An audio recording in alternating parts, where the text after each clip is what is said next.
Touches can change the appearance and the performance of a vehicle. To make a drifting machine takes equal parts of creativity and dedication, and it has to perform flawlessly in order to impress the judges and keep the competitors safe. Here's Kyle Nadeau with more on the sport. So we're pre-season right now for drifting. However, before we start, there's a lot to do with the car. Now, just in a nutshell, we're going to follow you a little later, but tell me about the sport of drifting. Well, it's a growing sport right now, which is amazing because we all hear about economy and this and that, while drifting motorsport just keep on going up years after years, which is great. I think it has a lot to do with the fact that, yes, it's a motorsport, but it's more than that. It's also a show.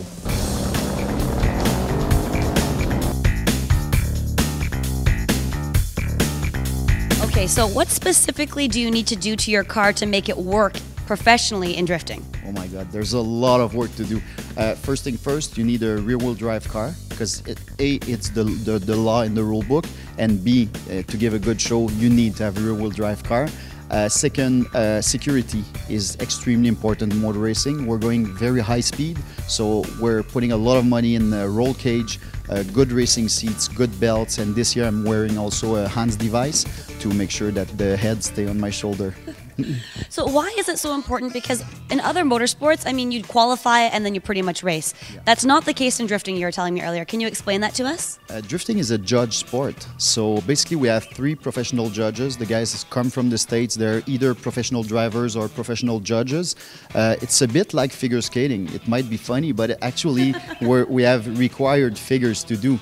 So basically, instead of just being judged by the time, the clock, we're judged on, yes, speed, because there's radar gun 2 places on the racetrack where they want to see our entry speed in the first corner, if we're going fast enough and if we're committed to the corner.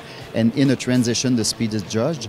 Then we have to follow the perfect racing line, which might be at some point a bit different than the regular road racing line, because sometimes the judge are going to ask us, let's say in a fast corner in a banking of an oval, to stick our rear bumper pretty much millimeters from the wall and keep it all the way in the corner. So if you can do it without sacrificing the perfect balance of your car, you're scoring big points.